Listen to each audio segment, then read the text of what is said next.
Let's go to Canberra now. Deputy Opposition Leader Sussan Lee joins us. Sussan, good to see you. You must be relieved that the RBA pressed hold yesterday. Well, everyone was holding their breath yesterday, Pete, 3 million mortgage holders.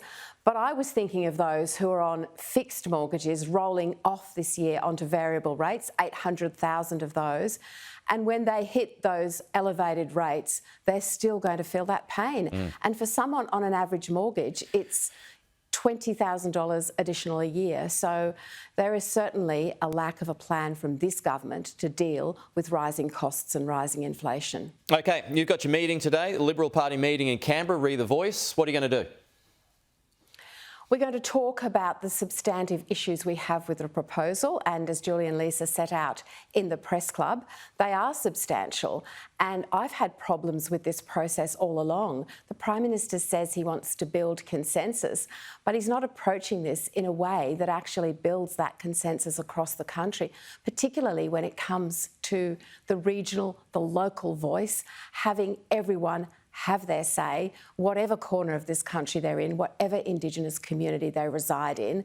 We also have problems with the wording, Pete, the executive of government advice that's in there, and sensible measures have been put forward by politicians that have just been brushed aside by this Prime Minister. So it is an important meeting, and that's why we're all in Canberra today. Doesn't feel like that long since we were last here, because it's vital that we get this right. Everyone wants to see better outcomes for Indigenous Australians. Let's not forget that that's what this is actually about. So improving those outcomes. There's no moral high ground on this. Are you going to join the Nats and formally oppose the Voice as it stands? I'm not going to preempt what we discuss in our party room.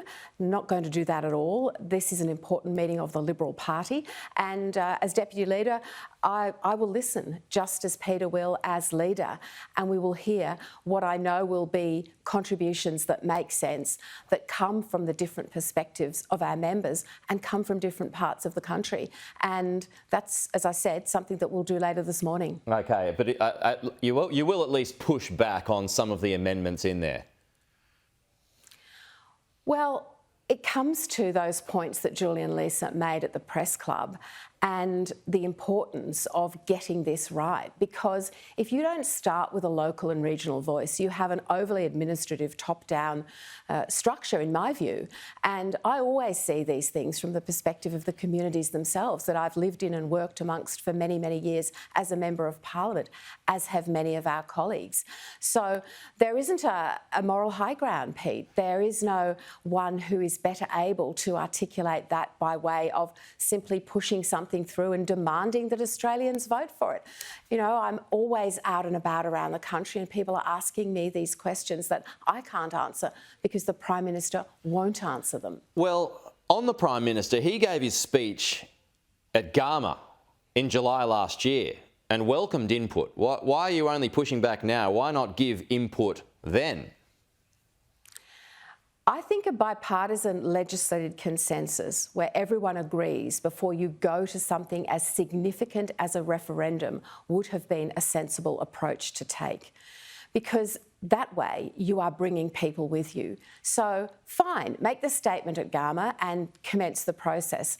Unfortunately, in my view, that process has run well and truly off the rails from the point of view of a Prime Minister who should be bringing the country together and leading people with him. But why not? Why not bring your opposition to it, though? Why not make suggestions much earlier than now? We have been contributing to the process, Pete. We have gone to meetings. Peter, as leader, and Julian as our spokesperson, have gone to meetings. They have listened. They have asked questions. I mean, anyone who tuned into Question Time, and I appreciate not that many people sometimes do, would have heard the very sensible questions we asked. And they were about detail, and they were the sorts of things that Australians want to hear the answers to. And we had the dismissive responses from the Prime Minister, who actually was incredibly rude to Julie and Lisa, almost weaponising his previous contribution in terms of this debate and sort of waving his hand and dismissing everything that came his way across the dispatch box in the Parliament. That's not the way to build consensus. Right. So he has been talking out of both sides of his mouth on this issue. There had been some reporting in the lead up to Aston that if the Libs didn't do very well, that you might be eyeing off Peter Dutton's job, Sussan. Is that true? No, it isn't. I am the vice captain of the team, incredibly honoured to have been voted as deputy leader of my party. My ambition is for Peter Dutton to become the next Prime Minister, for me to be a senior member of a Dutton government. We have a lot of work to do, and I accept the messages from Aston about that. But I also understand that we were still in a phase where the Australian people wanted and want the government to do well. I understand that. Every single published poll had them going forwards, not backwards. But we'll listen, we'll learn, we'll refocus, and we'll work incredibly hard to earn the faith and trust of every single Australian. Do you think you could do a better job as opposition leader? I'm very happy to be serving with Peter Dutton, who is doing, can I say, an outstanding job as leader, bringing the party together and leading the troops. I was with him yesterday in my electorate of Farrer, and we had a pretty good response on the ground.